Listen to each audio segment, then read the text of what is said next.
या ठिकाणी मी सुपरवायझर म्हणून गेलो, तिथून मुख्याध्यापक म्हणून कुरकुंडीला आलो आणि शेवटचे 3 वर्ष परत मुख्याध्यापक म्हणून जनता विद्यालय पिंपरी सांडस या ठिकाणी सेवा करून मी रिटायर झालो.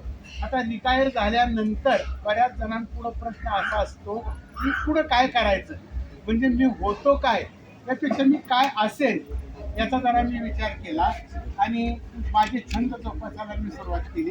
पहिल्यापेक्षा जास्त वेळ त्यासाठी दिला आणि खरं तर या माझ्या छंद जोपासायची सुरुवात शेख सरांनी केली. मी रिटायर झालो होतो त्या वर्षी शेख सर SM जोशी विद्यालयाला मुख्याध्यापक होते आणि ते मला म्हणले की तुम्ही एकदा काय करा, तुमची सगळी वाद्य घेऊन शाळेमध्ये या. कथाकथन वाद्य वादनाचा तिथे एक मी कार्यक्रम दिला आणि त्यानंतर संस्थेच्या आणि इतर बऱ्याच शाखांमधून कथाकथन आणि वाद्यवादन म्हणजे छंद माझे मनोरंजन तुमचे हा एक माझा 1.5 तासाचा कार्यक्रम आहे. त्याच्यामध्ये कथाकथनही घेतो मी.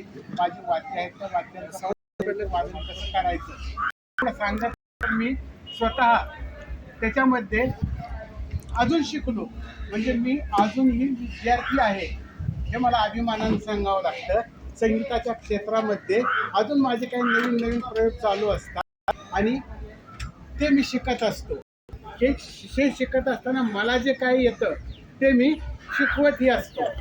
तर अशा पद्धतीने मी बासरी माऊथ ऑर्गन आहे, माझ्याकडे बेंजो आहे, त्याच्यानंतर बेंजोनंतर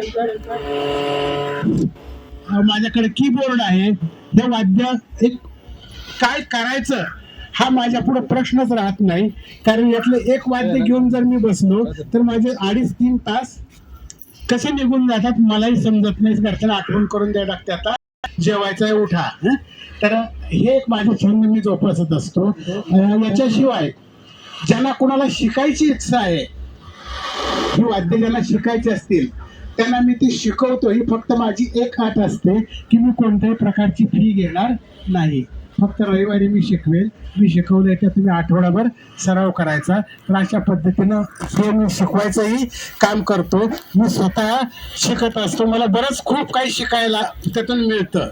म्हणजे जे मला पहिलं येत नव्हतं ते आता माझ्या लक्षात यायला लागले. ती सुरांची रचना कशी असते, बाकीचं सगळं ते तुमच्या तसा डोक्यावरून जाणारा विषय आहे. तर हे कार्य मी करत असतो आज सध्याला. आणि लेखनही मी करत असतो. दरवर्षी दिवाळी अंकामध्ये माझ्या 2 ते 3 कथा प्रकाशित होतात. आत्ताच्या दिवाळी अंका